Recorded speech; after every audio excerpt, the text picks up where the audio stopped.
खुसखुशीत आणि जाळीदार नानकटई पाहिजे तर व्हिडिओ स्किप करू नका मंडळी. तुम्हाला डिटेलमध्ये इथं सांगते.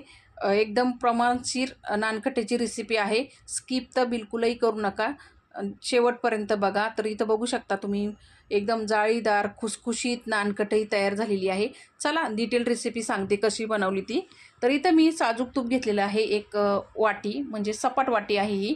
आणि तुम्ही इथं वनस्पती तूप वापरलं तरी चालेल, पण साजूक तुपाने ना टेस्ट चांगली येते, म्हणून मी साजूक तूप घेतलेलं आहे. नंतर इथं एक सपाट वाटी पिठी साखर घेतलेली आहे आणि ती आता ह्यात जे साजूक तुपामध्ये ना मस्त अशी फेटून घ्यायची आहे.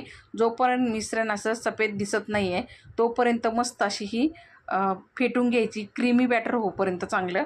आता इथं हे मी मस्त फेटून घेतलेली आहे, बघू शकता. मस्त बॅटरचा कलर पण चेंज झाला आहे. आता याच्यामध्ये व्हॅनिलाचं इसेन्स टाकलेला आहे, एक अर्धा चमचा मी, आणि मिक्स करून घेतलेला आहे. आता याच्यामध्ये आपल्याला मैदा टाकायचा आहे.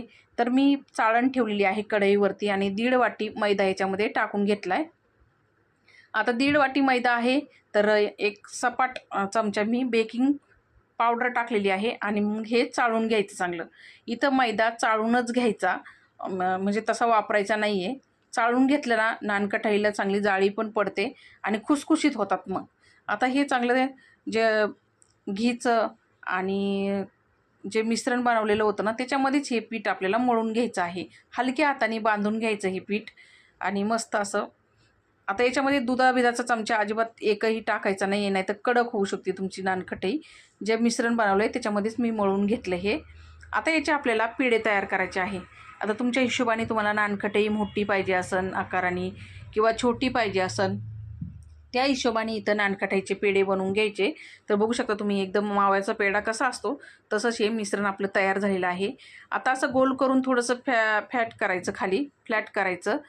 फ्लॅट केल्याच्यानंतर याच्यावरती आपल्याला थोडासा पिस्ता लावून घ्यायचा आहे. तुमच्या आवडीनुसार तुम्ही दुसरे ड्रायफ्रूट लावले तरीही चालतील, नाही लावले तरीही चालतील, पण थोडंसं चांगलं पण दिसेल आणि चवीला थोडासा फरक पडतो म्हणून मी लावलेले आहे तिथं. आता हे मस्त असे सर्व आपल्याला असे गोल गोल करून घ्यायचे आणि फॅट करायचे. असे हाताने थोडंसं दाबायचं खाली आणि त्याला पिस्ता लावून घ्यायचा.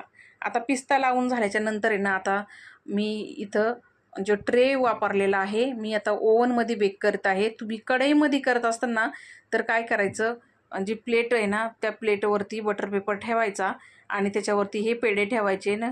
कढई पहिली प्रीहीट करायची आणि नंतरच त्याच्यामध्ये ती प्लेट ठेवून आहे ना 30 मिनटं बेक करायचे आपल्याला मिडियम गॅसवरती. आणि आता इथं मी ओव्हनमध्ये ठेवलेलं आहे, तर प्रीहीट केलेला ओव्हन आहे 180 वरती मी ठेवून बेक केलेले आहे 30 मिनिट.